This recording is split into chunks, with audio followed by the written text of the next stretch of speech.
Okay, so I'm finally making a part 2 video to Derrida's essay, Structure, Sign, and Play in the Discourse of the Human Sciences. Sorry for the delay, just mix of reading and other just life stuff, but we're back. So this video is going to be, I think, harder to understand than the first. And I think you can skip the first if you have to and still understand the second, but the first is really there for you. Well, I guess this whole series is designed in the way that I thought was the most accessible. And so that's why I chose to make the first video in the way that I did. So if you didn't watch the first video, I would really, really strongly recommend you do, because it gives you a visual understanding. And we skipped to a later part of the essay to make it a little bit easier to understand. And so this part is going to be more abstract, I think, but we're still going to be playing off of the structure of the first video. And so we are going to get not too far, maybe 3 pages into reading. But I think that's all we need to get to some of this very dense work from Derrida. So let's get right into it. And we're going to be reading from the top, from the very beginning of the essay. And then I'm going to be breaking it down part by part. So, quote, "Perhaps something has occurred in the history of the concept of structure that could be called an event, if this loaded word did not entail a meaning which it is precisely the function of structural or structurality thought to reduce or to suspect. But let me use the term event anyways, employing it with caution and as if in quotation marks. In this sense, this event will have an exterior form of a rupture and a redoubling." So what does Derrida mean in this first little paragraph? Well, think about the image that I put up in the first video, where the center sort of just shifted throughout these different philosophers. And so the structure of the structure, I guess what he says is the structurality of structure, shifted, where the values changed, or they were completely replaced with different X's in the structure. And what he's saying is that the history of the concept of structure, he's not, in the history of the concept of structure, he's not pointing to some beginning. He's not starting anything. He's showing maybe a moment of a rupture, which is just to say that the center was displaced. It was moved apart, or maybe it was completely removed for a time with no replacement, which is why he calls it a rupture or a redoubling, because it's something that always occurs, because he's trying to point something out about the very structure of thought itself. So let's continue into the next paragraph. "It would be easy enough to show that the concept of structure and even the word structure itself are as old as the episteme, that is to say, as old as Western science and Western philosophy, and that their roots thrust deep into the soil of ordinary language, into whose deepest recesses the episteme plunges to gather them together once more, making them part of itself in a metaphorical displacement. Nevertheless, up until the event which I wish to mark out and define, structure, or rather the structurality of structure, although it has always been involved, has always been neutralized or reduced, and this by a process of giving it a center or referring it to a point of presence, a fixed origin. The function of this center was not only to orient, balance, and organize the structure. One cannot in fact conceive of an unorganized structure, but above all, to make sure that the organizing principle of the structure would limit what we might call the free play of the structure. No doubt that by orienting and organizing the coherence of the system, the center of a structure permits the free play of its elements inside the total form, And even today, the notion of a structure lacking any center represents the unthinkable itself. So, what is he saying here? Well, he's saying that as far as we can go back into our forms of knowledge, philosophy, whatnot, there has always been this, he calls it the structurality of structure, this structure in place of thought where there's some center, some ground, some grounding principle which governs everything else. Everything can be reduced back to it. And he's not, I've seen some people when they read this, they take Derrida to be saying it's impossible to think beyond a center.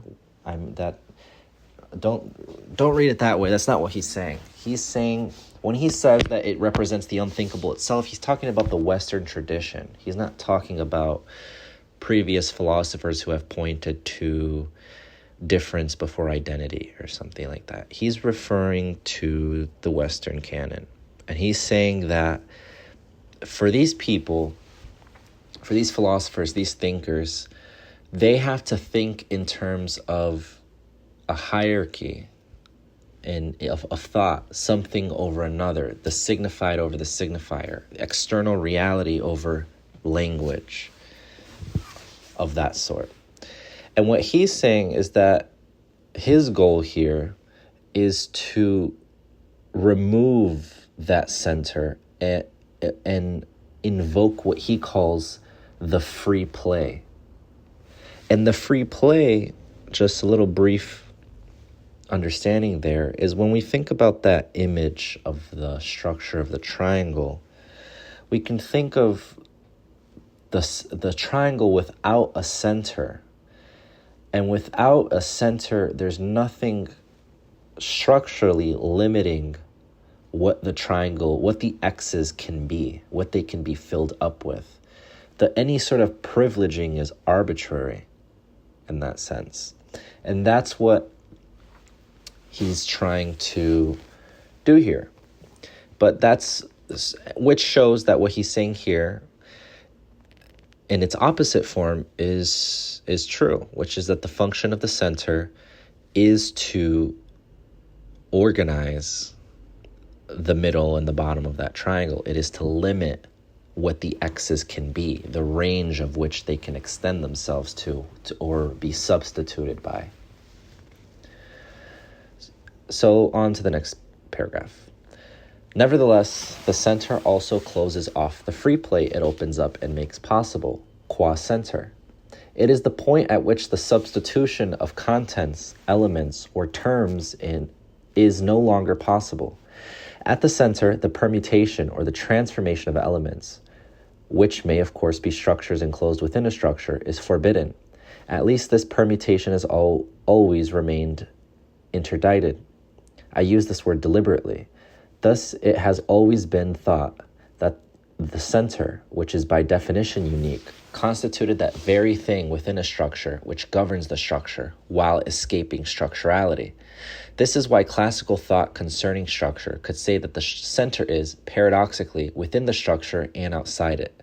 The center is at the center of the totality, and yet, since the center does not belong to the totality, is not part of the totality. The totality has its center elsewhere.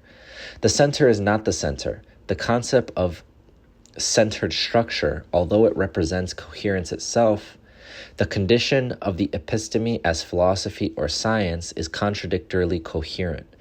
And as always, coherence in contradiction expresses the force of desire. The concept of centered structure is, in fact, the concept of a free play based on a fundamental ground. A free play which is constituted upon a fundamental immobility and a reassuring certitude, which is itself beyond the reach of a free play. With this certitude, anxiety can be mastered, for anxiety is invariably the result of a certain mode of being, implicated in the game of being caught by the game, of being, as it were, from the very beginning, at stake in the game, from the basis of what we therefore call the center, and which, because it can be either inside or outside, is as readily called the origin as the end, as readily arche as telos. The repetitions, the substitutions, the transformations, and the permutations are always taken from a history of meaning, sense. That is, a history, a period whose origin may always be revealed or whose end may always be anticipated in the form of presence. This is why one could perhaps say that the movement of any archaeology, like that of any eschatology, is an accomplice of this reduction of the structurality of structure, and always attempts to conceive of structure from the basis of a full presence, which is out of play. Okay, so here we're getting very abstract in this paragraph. So he says that the center is within the structure and at the same time outside of it. What does he mean by that? Well, let's take a couple examples. God, for example.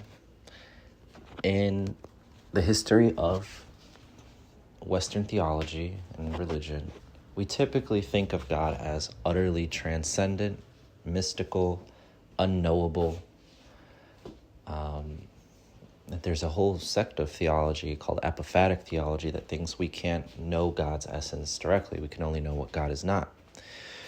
And that has to coincide with the fact that God is within the created order in some manner. Either there's the philosophy of participatory existence, which is that God's being sustains all of existence. And so in a part, our being is enmeshed with God himself. And so God stands as this transcendent figure that is above created existence, but is at the same time within created existence, and that he upholds created existence, right? We're able to interact with that which is utterly transcendent. Think about that. Think about a more practical example, like legal systems. The law is that which governs society, right? The law is that which organizes the social order. But the law is, in a sense, above itself. That which holds the law accountable is almost kind of a paradoxical statement. Who holds the state accountable when the state is that which governs and orders? Well, there's a sense in which we try to navigate this with a self-regulating state. But think about it in principle. If you have a state and the state is that which governs and the state is trying to govern itself, then the state is playing this role of transcendence while it's trying to or having to play this immanent role in society.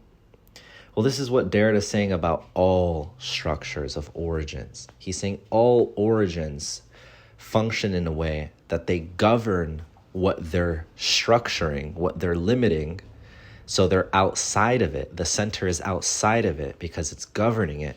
But at the same time, it is within it because it's the very thing that makes everything else possible. It's the very end of all of the free play. It is that which all the free play points to.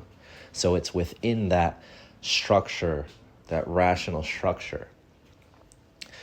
So it's more of an abstract thing. We can apply it, I guess, physically to legal systems and whatnot. But I guess it just applies to everything. At the end, he says also something very interesting. Well, he says, for one, that there's an anxiety. He says an anxiety is invariably the result of a certain mode of being implicated in the game, of being caught by the game, of being, as it were, from the very beginning at stake in the game. The anxiety that he's talking about is the anxiety of play, which is the thought of having no center. The center plays that role of reducing that anxiety by limiting play, by limiting how things can shift in nature, how things can change in nature. And at the very end, he says, he says that is a history period whose origin may always be revealed or whose end may always be anticipated in the form of presence. This is why one could perhaps say that the movement of any archaeology, like that of any eschatology, is an accomplice of this reduction of the structurality of structure and always attempts to conceive of structure from the basis of a full presence which is out of play. It's interesting he brings up archaeology here. Think about what we're doing when we're doing an archaeology. Think about even in a genealogical sense, in a Nietzschean or Foucauldian sense. It's kind of being attacked indirectly here, where we think of ourselves being able to trace back maybe a historical phenomena that's occurring today by tracing back its history.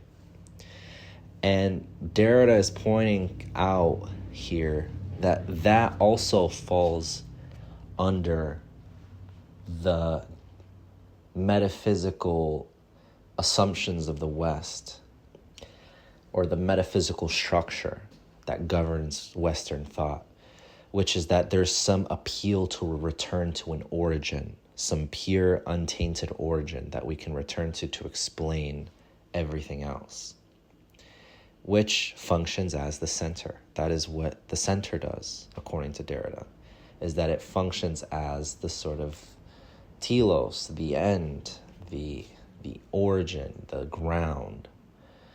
And it functions across multiple disciplines in different ways. Functions in epistemology as a sort of foundationalism or a sort of explanation of all explanations. It functions in metaphysics as a ground of reality, idealism, physicalism, materialism, dualism.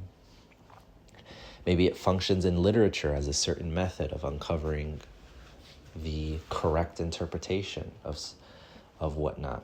Or maybe it functions as relativism, as that ground explanation of all explanations, which is that any interpretation is equally valid. Or maybe it functions in other disciplines that you can think of, where there's some ground, any ground, where it is used to limit the structure, to govern the structure, to create a system of understanding. So on to the next paragraph. Quote, "If this is so, the whole history of the concept of structure, before the rupture I spoke of, must be thought of as a series of substitutions of center for center, as a linked chain of determinations of the center. Successively and in a regulated fashion, the center receives different forms or names. The history of metaphysics, like the history of the West, is the history of these metaphors and metonymies, its matrix. If you will pardon me for demonstrating so little and for being so elliptical in order to bring me more quickly to my principal theme, is the determination of being as presence in all the senses of this word. It would be possible to show that all the names related to fundamentals, to principles, or to the center have always designated the constant of a presence, eidos, arche, telos, energia, ousia, essence, existence, substance, subject, aletheia, transcendentality, consciousness or conscious, God, man, and so forth." So small paragraph here. What is he saying? He's saying kind of what we said earlier, which is that the history of the concept of structure is just a history of those centers, the triangle image that we saw earlier, of the center just being substituted in different ways, and the whole structure changing based off that center and what's allowed to be considered play in that center. And then he goes into that a lot of the names that are or have been designated as center in the history of the West: essence, existence, substance, subject, consciousness, God, man. Think about theology as grounding everything in God. Existentialism as grounding everything in man. Idealism is grounding everything in consciousness. All of them have a sort of transcendence to them. There's something that is elevating something, the ground of everything else. So on to the next paragraph. paragraph. Quote, "The event I called a rupture, the disruption I alluded to at the beginning of this paper, would presumably have come about when the structurality of structure had to begin to be thought. That is to say, repeated, and that is why I said that this disruption was a repetition in all of the senses of this word. From then on, it became necessary to think the law which governed, as it were, the desire for the center, in the constitution of structure and the process of signification, prescribing its displacements and its substitutions for this law of the central presence. But a central presence which was never itself, which has always already been transported outside itself in its surrogate. The surrogate does not substitute itself for anything, which has somehow pre-existed it. From then on, it was probably necessary to begin to think that there was no center, that the center would not be thought in the form of a being present, that the center had no natural locus, that it was not a fixed locus but a function, a sort of non-locus, in which an infinite number of sign substitutions came into play. This moment was that in which language invaded the universal problematic, that in which, in the absence of a center or origin, everything became discourse, provided we can agree on this word. That is to say, when everything became a system, where the central signified, the original transcendental signified, is never absolutely present outside a system of differences. The absence of the transcendental signified extends the domain and the interplay of signification ad infinitum." So what's happening here? This is a super important paragraph. You got to pay close attention. So before we get into the paragraph, if you are unfamiliar with Ferdinand de Saussure, I think that's how you say his name, or just Saussure, and his contribution to semiotics, we're going to do a little refresher. And he wrote entire works, so we're going to obviously be very reductionist here, but you got to work with me. So Saussure is famous for pointing out that the meaning of any individual sign is produced through its relations, through its position in a system, meaning that a word doesn't get its meaning by referring to something itself or in reality or whatnot. It gets its meaning through its, or what it is not, rather, in the system that it's in. That's very important for understanding what Derrida is saying here. Hopefully I'll have an image up so you can see what that looks like in terms of meaning being created through differences. So Derrida is saying here at the beginning of this paragraph, he says, "The event I called a rupture, the disruption I alluded to at the beginning of this paper, would presumably have come about when the structurality of structure had to begin to be thought, that is to say, repeated." What he's saying here is that the rupture he's pointing to is a rethinking of structure. But the reason he's calling it a rupture, remember, a rupture is just moving around the center, right? We're just replacing it with something else. You may say, well, is Derrida just replacing the center with something else? He is. That is what he's doing.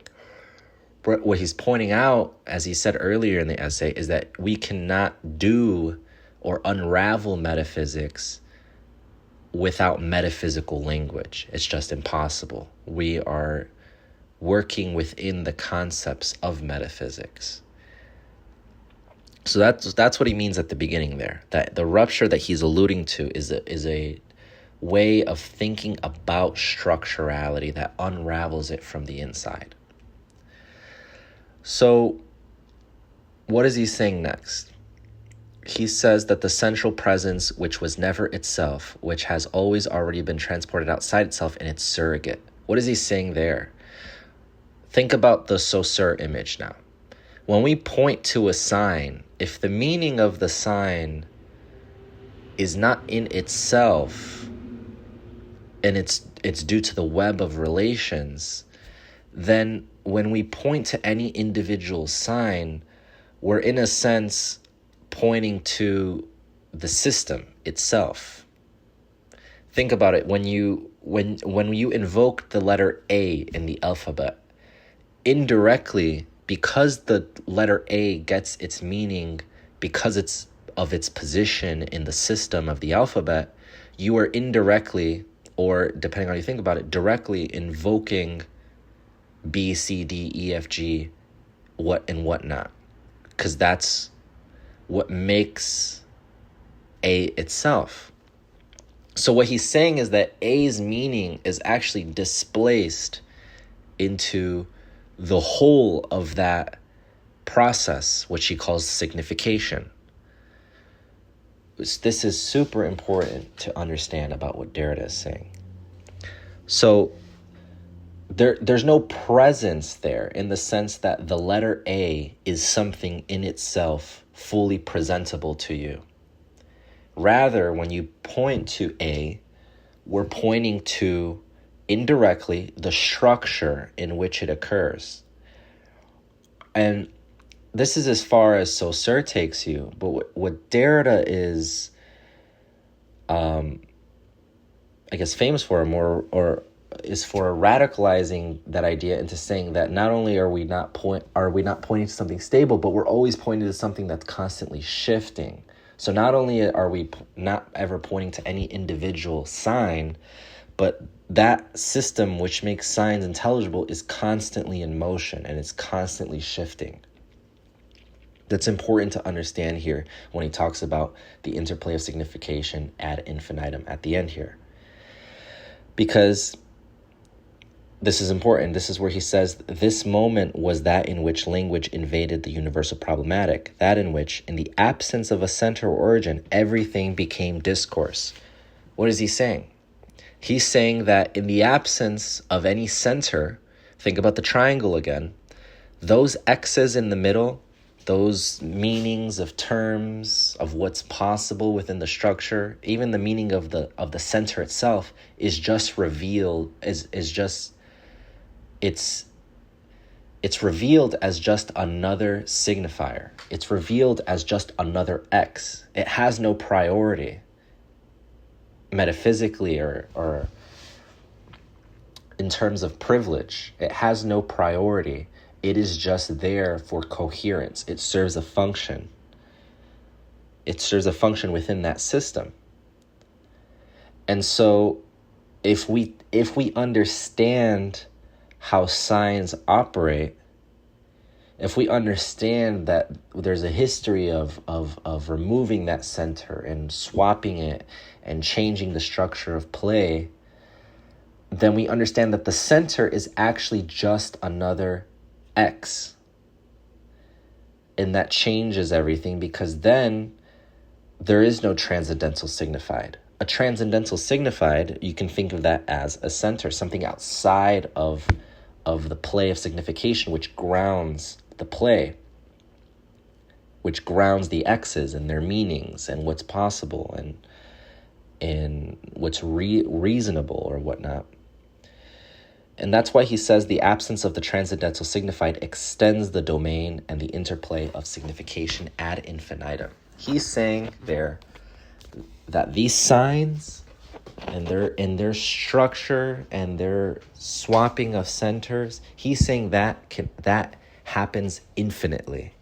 He's saying there is no ground, there is no center that is fixed and stable in its own meaning, let alone in its governing relation towards the structure that it's in, or the structure that it's governing. Okay, on to the next paragraph. This is a longer one. Quote, where and how does this decentering, this notion of the structurality of structure occur? It would be somewhat naive to revert to an event, a doctrine, or an author in order to designate this occurrence. It is no doubt part of the totality of an era, our own, but still it has already begun to proclaim itself and begun to work. Nevertheless,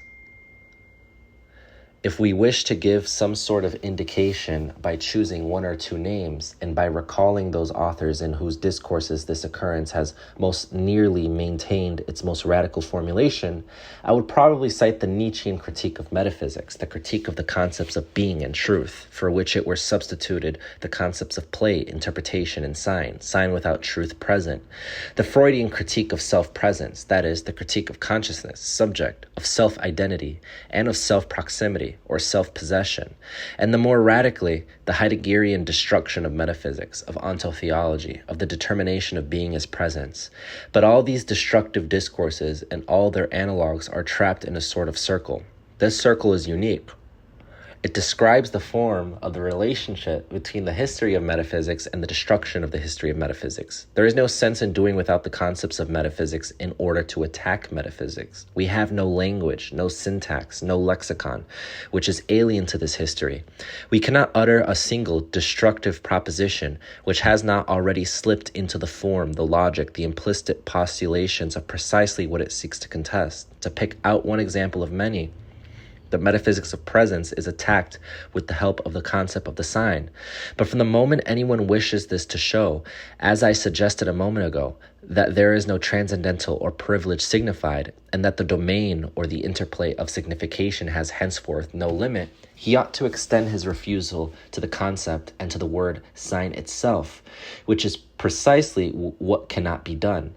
For the signification, sign, has always been comprehended and determined in its sense as sign of signifier, referring to a signifier, different from its signified. If one erases the radical difference between signifier and signified, it is the word signifier itself which ought to be abandoned as a metaphysical concept. When Levi Strauss says in the preface to The Raw and the Cooked that he has sought to transcend the opposition between the sensible and the intelligible by placing himself from the very beginning at the level of signs, the necessity, the force, and the legitimacy of his act cannot make us forget that the concept of the sign cannot in itself surpass or bypass this opposition between the sensible and the intelligible. The concept of the sign is determined by this opposition through and throughout the totality of its history and by its system. But we cannot do without the concept of the sign. We cannot give up this metaphysical complicity without also giving up the critique we are directing against this complicity, without the risk of erasing difference altogether in the self-identity of a signified reducing into itself its signifier, or what amounts to the same thing, simply expelling it outside itself. For there are two heterogeneous ways of erasing the difference between the signifier and the signified. One, the classic way, consists in reducing or deriving the signifier, that is to say, ultimately in submitting the sign to thought. The other, the one we are using here against the first one, consists in putting into question the system in which the preceding reduction functioned. First and foremost, the opposition between the sensible and the intelligible. The paradox is that the metaphysical reduction of the sign needed the opposition it was reducing. The opposition is part of the system along with the reduction. And what I am saying here about the sign can be extended to all the concepts and all the sentences of metaphysics, in particular to the discourse on structure. But there are many ways of being caught in this circle. They are all more or less naive, more or less empirical, more or less systematic, more or less close to the foundation or even to the formalization of this circle. It is these differences which explain the multiplicity of destructive discourses and the disagreement between those who make them. It was within concepts inherited from metaphysics that Nietzsche, Freud, and Heidegger worked, for example. Since these concepts are not elements or atoms, and since they are taken from a syntax and a system, every particular borrowing drags along with it the whole of metaphysics. This is what allows these destroyers to destroy each other reciprocally. For example, Heidegger considering Nietzsche with as much lucidity and rigor as bad faith and misconstruction, as the last metaphysician, the last Platonist. One could do the same for Heidegger himself, for Freud, or for a number of others. And today, no exercise is more widespread. Okay, so this is the end of where we're gonna read today in this video. But it's also the hardest part to understand. So we're going to spend some time here. So we already read a part of this in the first video, if you haven't noticed, where he brings up Heidegger, Freud, and Nietzsche. And why is he bringing that up? Well, you should know by now if you watched the first video. he's bringing these philosophers up as people who sort of displaced or problematized the idea of a center. The idea of, I guess, Nietzsche's idea of truth being just pure metaphor, or Heidegger's idea of having no ground, or Freud